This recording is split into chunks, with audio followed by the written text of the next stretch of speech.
Welcome to Bound by Books, a round robin of four authors. I'm with author Sherri Hayes, and we are talking about adaptations, books to movies, what was good, what was bad, and why it matters to authors. So, hey Sherri, how you doing today? Hey Marianne, I'm good. I'm good. We're thawing out here in Ohio. Yeah, basically, yeah, the same here, except we've got massive fog going on, massive Oh, fog. So, yeah.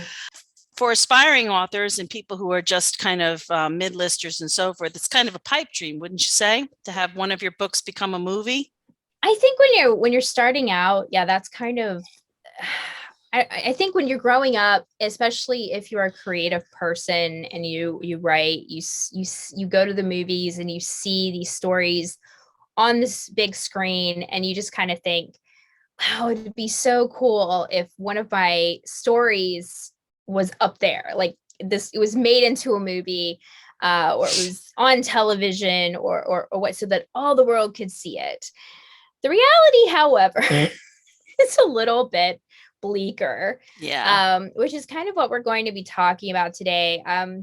I know I've had a lot of people, a lot of readers over the years uh, ask me about that, like say, oh, it'd be so cool to have your Finding Anna series, in which is my most popular series, uh, be have a movie made out of it. And at first I was like, oh yeah, it would be cool. But then I really started thinking about it, and I'm like, this series is so emotionally uh heavy, I Hmm. guess is the word I want to say. It's not really cinematically diverse and cinematically exciting. It is very much internal. There's a lot of stuff that's happening on an internal emotional level. And I don't think that really works very well in a cinematic or television type way.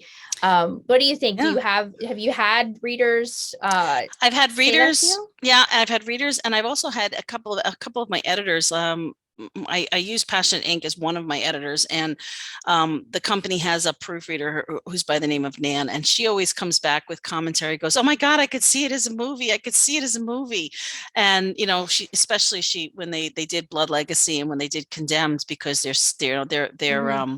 there's a lot of dark parts to that, and Mm-hmm. redemptive parts to that, and a lot of history involved in Yeah, I those was going to say books. I could see in Condemned, especially when he's we're in the history mode when we flash back to him as a Templar Knight. yeah, a Yeah. Templar Knight, and the fighting and the being in the desert and everything. I could see that cinematically in my head too when I was reading it. So Yeah. I do understand that part. But again, I think that would work better cinematically than what what my Finding in a series would be. So I think again, it kind of, that's the first thing. Does your book even work cinematically? I Because think not all books do. Yeah, I think it has a lot to do with how much, when it comes to your character's growth and development, how much Mm-hmm. introspection there is, and also has to do with how much detail um, Mm-hmm. you put in your book, how much description you put in your book. Yeah. Um, and sometimes it can be over the top. I mean, but and we'll get to that because there are a couple of movies that were, in my opinion, and I'm going to make sure that that is qualified, in my personal Everything's our opinion. opinions, by the way. Everything. That Disclaimer. Yes. um, and I think it has an awful lot to do with it, because I think it's the mediums. While books feed movies and screenplays, Mm-hmm. the mediums are not, they don't necessarily, it's not like hand in glove. There's No. because No. a screenplay is anywhere between 100 and 120. It's around an average 120 pages. It could be a little more, it could be a little less, but it's an average of 120 pages. And 120 pages, and it's usually double spaced, because there's a lot of, exit stage left, exit stage right, like Mm-hmm. directives that are going on and so forth. It you how do you take a 300 or a 400-page book and condense it down to 120 pages, because you figure you got 2 hours, It's to a get lot of all. chopping. Yes, there's a lot of chopping, and there's also there's a lot and it comes down to the director is the one that has to say of what wants to go in, what doesn't, what goes in and what doesn't go in, and Right. I happen to have an acquaintance that most people do know. El James, Erica. She's an acquaintance of mine that I met on Clubhouse, and she's part of a chat group that I'm involved with, and she and I are friends on Facebook. But like I have to qualify it. It's just acquaintance. And we were having a conversation one morning, and she was telling me that when she was doing 50 Shades, that being a writer on a movie is a thankless job, that they are, this is her words, 10 a penny. And that if they, and that you will be the first person cut without them even batting an eye, and they'll bring another one in to finish the writing. So I think it comes down to whether or not it's money versus craft, in terms of wanting to get your work on the big screen, or even on the little screen, in terms of Netflix and what have you. I do think that that's something that has to kind of be looked at, is that if you are going to pursue that, you have to think, what are you willing to give up on your story? Because once you sign the rights over, it is up to them. It doesn't belong to you anymore. It's up to them as to how much you as the original creator, how much input you're allowed. Now, some are really good about it, and you can tell that from the end work. We're going to talk a little bit about that.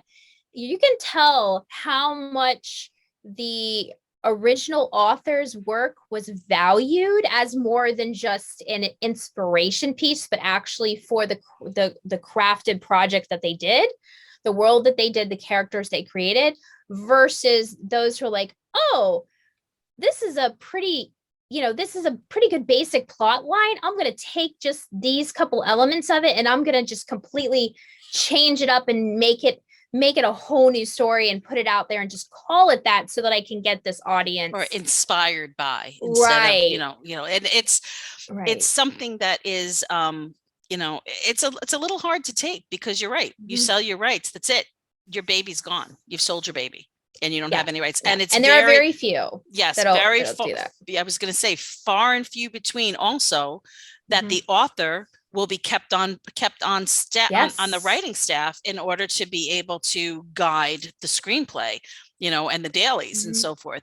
One of the things that Erica did say is that by the time she got to producing Freed, she was one of the actual producers, so therefore she had more say in what was being done.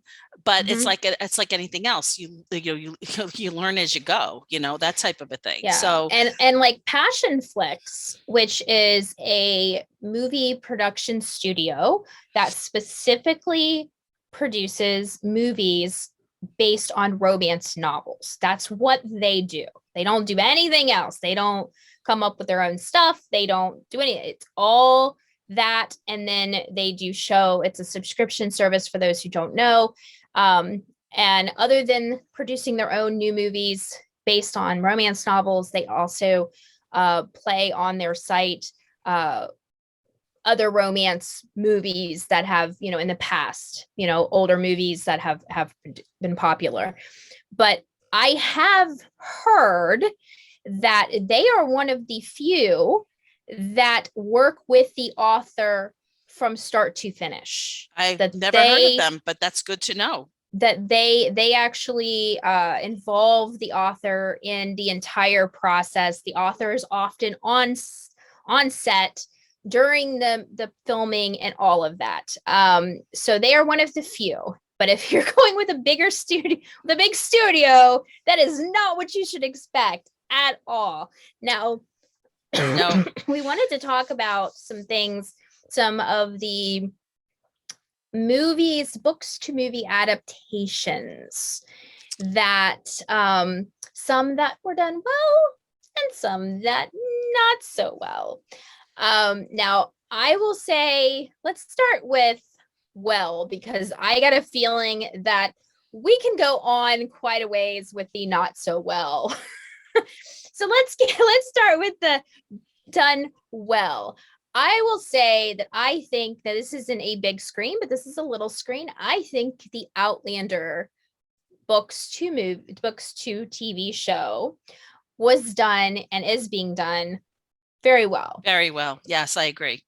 Um, Now, one of the reasons I think that is because the Diana is producer, part of it. she's part of it, but the directors and the producers are also fans of the books. Yep. It isn't like somebody brought them and said, hey, I think this would be really good source material. This was, oh my goodness, I love this story. And we've got to, this would be really awesome to put, make into a TV show, a TV series. Yep. So the passion shows through, I think. Yeah. I have to say though, as the seasons have gone by, the very first Outlander season where they did book 1, where Claire was thrown back in time and she first meets Jamie and so forth. And even the most horrific portions of it, like when he was in Wentworth prison, unbelievably close to the books, unbelievably. Yes. And they didn't shy away from anything, which is something you see a lot in the movies. When you have a really difficult scene in a book that could be really graphic or horrendous or emotionally just tears the characters apart, too often in movies seem to gloss over it, which I think is really, really odd. Like, I don't know what it is, but it just seems odd to me that a lot of times the most emotional, and we'll talk about that a little bit when we get to some of the not so great ones. I will be bringing that topic up again as another example. But I do think in an Outlander, that is one of the things they did not shy away. I mean, they didn't like say, oh, she went back in time and it was just great. Yeah, she was a little disoriented and she ran into these Highlanders. It was, they got down and dirty and nitty gritty. Yeah. And even in later ones where she's abducted and she's basically abused, just over and over and over again, she has to go to a place in her mind so that she doesn't snap and what's going on, because she's waiting to, she's not sure if she's going to die or she's going to be rescued or what have you. And some of it's really difficult to watch. I mean, reading it in the book was one thing, because it's just you in the book, it's you in the words, and you are, whether you're, and you can envision what you need to envision in your head, and you can kind of read very quickly and kind of, but when you're watching it and they've actually made it visual, it becomes visceral at that point in time. There are certain scenes in the Lander Stars films, the series, that I can't watch, but I can read. And and I wonder, and it's because when you see it, it's like it's seared into your head, but when you read it, you kind of you might forget a little bit about how visceral it was. I mean, it's horrible when you're reading it at that point in time, but then it kind of goes away. I don't know. But you can also, like you said, you can read over it quickly. Like, you can kind of skim through and get the gist of what's going on without having to read every single word. You can't really do that. I mean, obviously you can hit fast forward, but it's harder, I guess, a little in some ways to do that when you're in a visual medium like that, because you are seeing it whether you want to or not. It's not like you're skipping and you over can't words. unsee it once you see it. Exactly. Anyway, exactly. But that is definitely a very, very good example of why it worked, why it hit on such a visceral level, is because they stayed true to the books as much as a medium and they built the characters. Yes. I think that was another reason why it worked so well, is because they did not gloss over building of the characters. Now, I know we're going to talk about things, but let's do it. Let's jump a little bit. Let's do a complete contrast to that, and as to where I think did not do a good job for characters or in. I've got a bunch, so you want to pick one? Well, let's do another kind of really popular one. Twilight. Let's look at Twilight. The books were so much better. than the Yes, movies. yes, Although I have yes. to say, I have to qualify that a little bit. The very last one, movie number 7, that the one that they had to split in half or whatever it was, you Yeah, know, movie number yeah, was it yeah, four and 4 and five or what? 5. I Yeah, get 4 and confused. 5. Anyway, when that because I guess because it became big budget at that point in Mm-hmm. time, there were a lot that cinematically they put so much into the CGI and whatnot that it was, if you go back and you watch the first Twilight movie and then you watch, Breaking Dawn part 1, well, Breaking Dawn part 2, Mm-hmm. it's part 1 and part 2, it's cinematically a Oh, blockbuster. cinematically, yes. Okay. Visually, it definitely, the movies got better as they went along. Right. However, I think story-wise, I'm not really sure they got all that much better No, because they no, they really didn't. They they didn't. didn't establish their characters. Again, like we're talking about with Outlander, Outlander was so specific in building that character, building those characters, making us care, even if you've never read the books, making you care about the characters, about Jamie and Claire. Yeah. And they did not do that with Edward and Bella. I mean, they spent. I was talking to someone, and I was trying to explain to them about Twilight because they had only seen the movie. They had never read the book. And I said, How let could you me appreciate it? You can't. right, exactly. And I said, let me put it this way.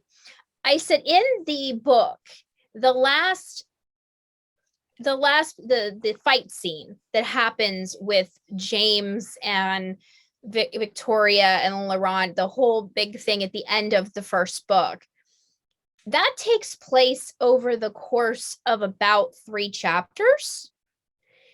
It was a half an hour of a 2-hour movie. I mean, so you could tell that from a movie standpoint, that's what they were focusing on. They just wanted the whole thing was they just wanted to get to the fight scene.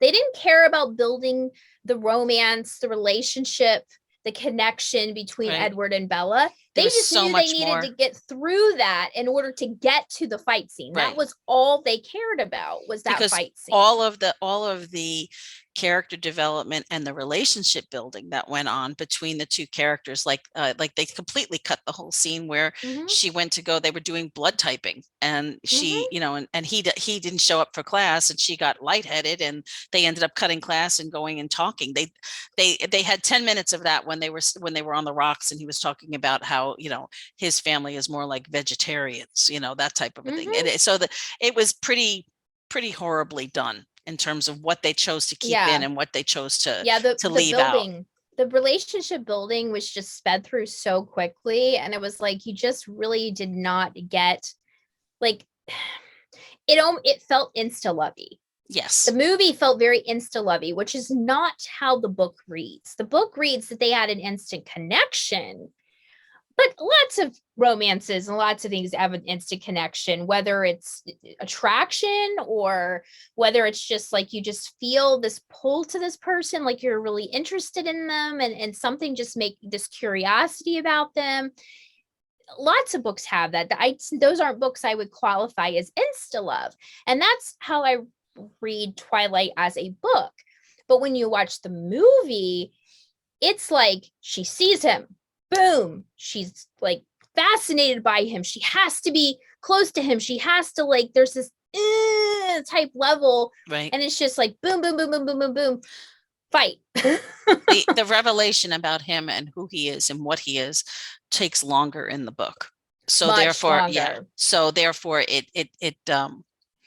it strengthens how much time they spend together before he actually before the scene when he's like, what do I, ask yourself the one question, what do we eat, so Yeah, that's one yeah. that you and I could definitely agree that the books were way much better. So Yeah, and again, that's another example that as an aspiring author, as a newbie author, midlist author, if you are looking to potentially try to sell your rights to your story, you don't know what you're going to get. You don't know if right. you're going to get an Outlander or if you're going to get a Twilight. And well, you need to be prepared for and that. the other thing is too, I mean, I don't know if you've seen Beautiful Creatures or read Beautiful Creatures, but I have done both. It's the author is there. One of the authors is Cami Garcia, Okay. and the other one is um, um, the Percy Jackson movies. Now, Mhm. and one of the things I have to say about, I do like, some of these YA movies. I do. It's kind of a thing of mine. I do. But like the difference between those two, and even with Miss Peregrine's Home for Peculiar Children, which is another one that I read as well as watched. Those three that I just mentioned, they the characters, especially with the Percy Jackson and the Miss Peregrine, the characters are young. They're like, 11 years old, and they age them up for a forced romance to put that element of Mm, romance in the story.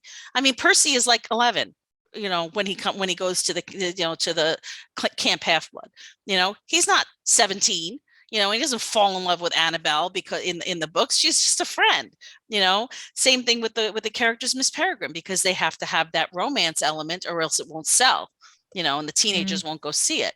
Whereas one of the things that I love about Harry Potter is he's 11 in the books and he's And he's 11 on the 11 this screen, year. and they Mhm. develop along with him. And any romance happens, towards the later ends, and it's not the most important thing in the book, you know, Right. and I think the Hunger Games is too, but I'd only skimmed those books where they made the characters older. But those two, especially Percy Jackson and Miss Peregrine. Now, Beautiful Creatures, Mhm. they the cinematically the movie was good, but the book was so much better, so much Mm. more detail involved in that. Yeah, I think I've seen that movie, but I've never read the book. And I seem to recall thinking the movie was okay. Like I wasn't like pulled in. I felt like probably for the exact reasons we're talking about. Again, I haven't read the book, seen the movie, but I felt that some things were just too forced. Like they were wanting to lead me in a certain direction without doing the groundwork of establishing the character and the character connections that That I is needed in order for it to be impactful. Now that is something that if you're, like I said, like we were mentioned before, it becomes a difference between, is it dollars and cents? Is it money? Or is it craft? If you're Mm-hmm. lucky, you get both. If you're not, then you have to decide what's most important to you. The other thing is, I can remember being at Undead Con. It had to be, I don't know, 10 years ago that I was at Undead Con. And we're at the ball afterwards. And I, was standing in the VIP room because I was at that time, I was president of the Paranormal Romance Guild. And I had managed to get all of the authors that had gone with me, and were on the panels there, VIP status. So we happened to be up there with Anne Rice, and at the time Sherry Kenyon was there, Sherilyn Kenyon, and Mm-hmm. Sherilyn is another acquaintance of mine. She and I have become acquaintances over the years, and I remember somebody was talking and they were basically saying, oh, well, in order for your book to become popular, the answer is to get it optioned for film, because nothing will skyrocket your sales like being optioned for film. And or even and then somebody else was arguing, well, isn't that usually the other way around, that they're not going to be interested in your book unless you are already a popular author? And Mm-hmm. so I mean, it's like at that point in time, what do you do? I mean, yeah, I guess you could option your book and you get a flat fee, whether it's between $1,500 to $2,500 for the option, and then you wait for the option to expire, and then you could always put it out there to try and option it again, so you could make money that way. But Mm-hmm. I don't know one person that has optioned their book for film and had it go nowhere that it helped their sales. I don't know one person, and I've had a couple of friends of mine whose books have Mm-hmm. been optioned. So, I can't speak to experience with that because I haven't been, but at the same time, it just doesn't seem like, I guess it becomes a chicken egg type of a thing. What comes first? Now So I will, yeah, I mean, I would think, again, no experience in the option thing, but I would think from a logical perspective that yes, you could uh you could get option your book for film or TV. And if it does get picked up, then yeah, it could, your book sales could skyrocket. That would make sense. However, if that's the order of things, I doubt you're going to get that much money for the book because you have less bargaining power when you sit down at the table, because you are not, yes, your story is being brought to the table to be optioned, but you don't have the readership that they're, I mean, think about this, go back to Twilight. Think of how they had record breaking sales for a YA romance in the theaters because of Stephenie Meyer's readers. It had nothing to do with the studio. The studio was a small studio. Summit back then was this indie studio that had very, very little, oomph behind it. And Stephenie Meyer had millions of readers had purchased her books. So those are what they were bringing in. They knew that if they did this, that they would at least have some sort of built-in viewership. If you don't have that, what are you bringing? What bargaining chip are you bringing to the table? Why should they offer you, $1 million or whatever they're going to offer you? Why should they offer you a decent price for your book? They can just offer you $5,000 and hey, they can go out there and produce something. And if it makes them $100 million, they don't, they bought your book, that they bought your story, your things. Whereas if you have millions of potential fans that you're bringing to the table, you have a better bargaining chip. Right. So from my perspective, again, I would think it would be much better to have the readership, establish the readership, at least a solid readership. You don't necessarily, I don't think, have to be a Stephenie Meyer or a Diana Gabaldon in order to have a valid, approachable, option, product to option. But I think you do still need to have a solid reader base and a solid foundation, because that is going to give you better bargaining power if you actually get to that point. I agree. And I think you also need a really good agent that handles film rights, and TV rights and so forth, because have somebody who knows what they're doing. Don't go in there and try to bargain for yourself, because it ain't happening. So, I mean, there's a bunch of other ones. I mean, and some of them, when there's not much meat on the bone, I don't know what they could possibly do to the book, like if it's just a basic romance, they could zhuzh it up, I'm sure. But I mean, then there's other ones too, like, that are not, I wouldn't say public domain, but they're almost like public domain, like all the Jane Austens, I happen to love what they did with the Jane Austens in the past. They have Pride and Prejudice has been done over and over and over again, but my favorite one is still the one with Keira Knightley, and I forget his first name, but his last name's McFarlane. But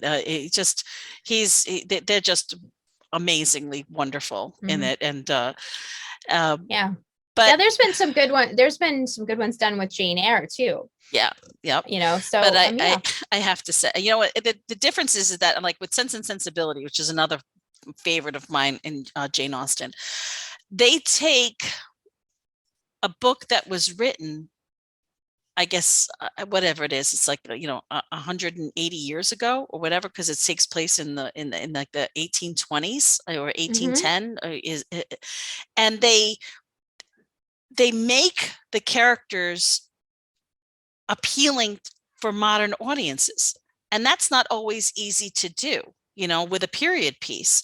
And I think it speaks to how I guess transcendent the work was that Jane Austen did. You have to like that kind of stuff, and I do.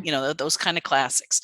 Yes, you like history. Yeah, a lot. So it's I just think I think they have to bring that element to the screenwriting. Now, speaking of screenwriting, it's a completely different animal. Like we said, 120 page average. it's a different animal than fiction writing and novel writing, and even novella writing. It's Well, completely different. one of the big differences is that again in novel writing, it is up to the author to use words to create the surroundings, the scene, the feel of what you are. Whereas in a screenplay, it's not. It is No, the cinematic. set. Yeah, it's the set, the person in charge of the set, and to actually create, or the location, the person who's scouting locations or what have you. It's their responsibility. That's not really part of the screenplay. No, as authors, it begins and ends with us on how we plunge our reader into our world, and that world building is done completely with words, and in order to evoke whatever emotions we're trying to convey on the page, and set the scenes. So the fact that it's the screenwriters are not worried about that. There's set designers that are taking care of that. So they have to, if meshing, has it been done where the scenes are, the scenes are better than the dialogue? Yeah, there's been plenty of times when you've watched something where the cinematography just completely outweighs the dialogue. A lot, actually. I would say that happens a lot, where the dialogue just kind of gets, especially in more action focused movies in recent years.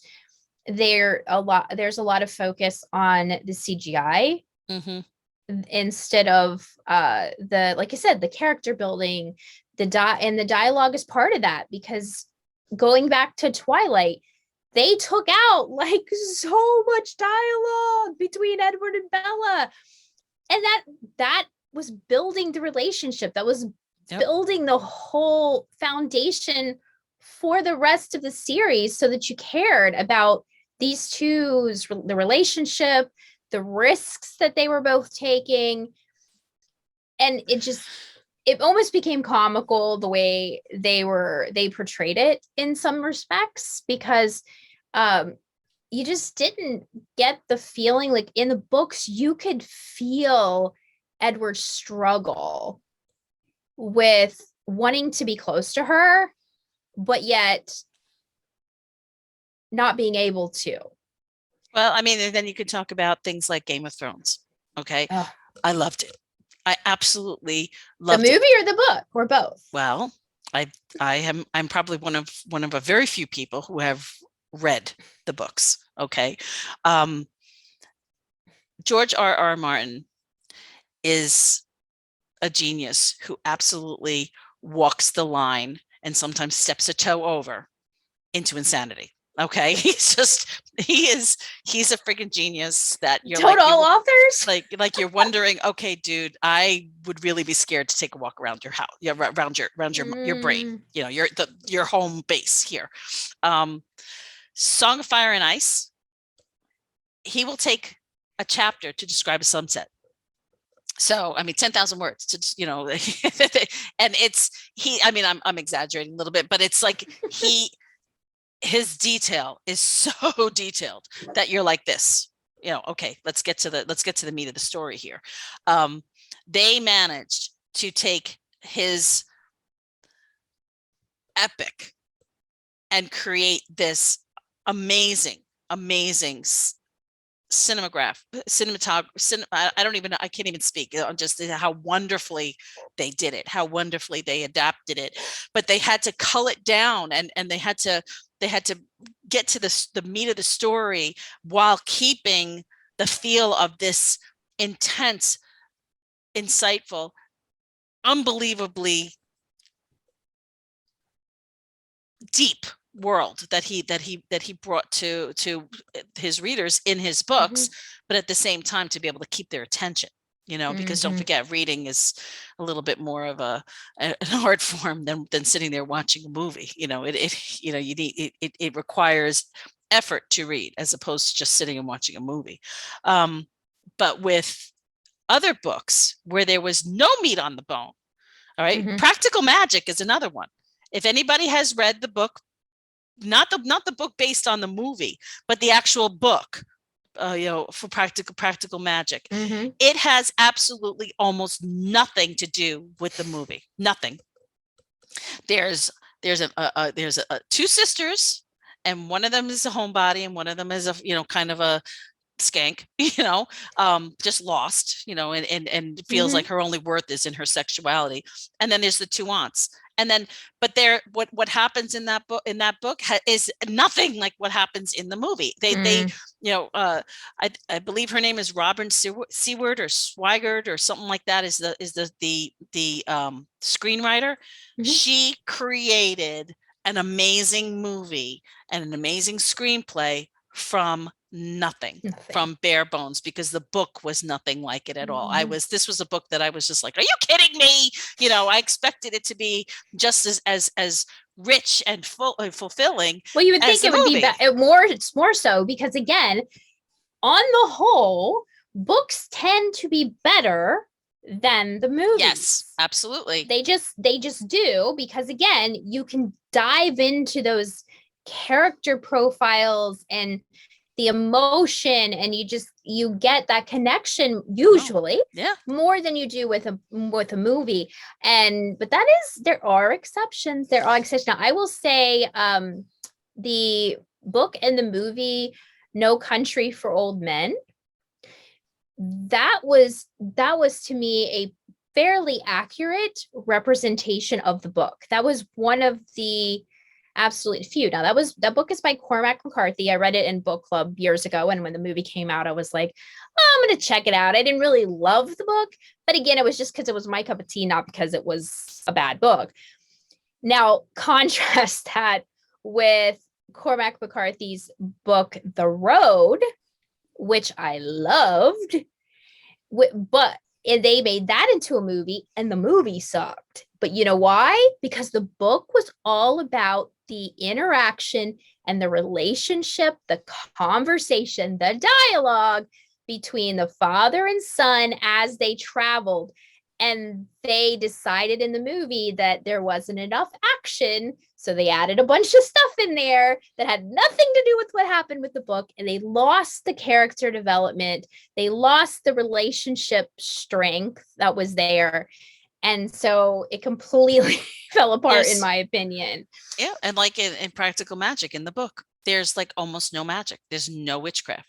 It's like it's just, it's mentioned here or there. It's unbelievable what that screenwriter was able to build from almost nothing, but yet at the same time, you get the other side, which is like what we're talking about with Game of Thrones, where they had so much rich description to the point where it was overkill, that they had to pare down in order to have it work on screen. But yet they managed to keep that intensity and managed to keep this just a transcendent. I mean, that series, from the music to the way that the credits rolled at the very, at the end, at the beginning, the introduction and whatnot, they built that world so that they just plunged you right into it. And I would read the books again, but I would probably still skim some of the some of it again. Right. So maybe I wouldn't have if they never made it into a show. Yeah, it's really it really kind of is, for lack of a better word, a crapshoot. So I guess that's what we're going to leave you all with today, is that just if you are an author that really, really, really, really, really wants to see their book turned into a movie or a TV show or a Netflix series, it's very rare and very hard to do, and can sometimes take years. I know it took Diana Gabaldon for her books over 20 years for her to have her book get, even though she had been trying to actually get it picked up and produced. But go into it, if you do, with your eyes open. Get an agent who knows what they're doing, and also be very honest with yourself that you may or may not get an end product that looks anything like your story. Right. And that you will have absolutely no control over that. Right. Or very that, limited right, control. very limited control. Yeah. So Well, I hope you all enjoyed the conversation. We had fun with it. And I hope if you are thinking about it, we gave you some more things to think about and consider going into it. Not sure what next week's topic is going to be. You'll have to tune in next Monday at noon Eastern time to see what that's going to be. Until next time, bye. bye-bye.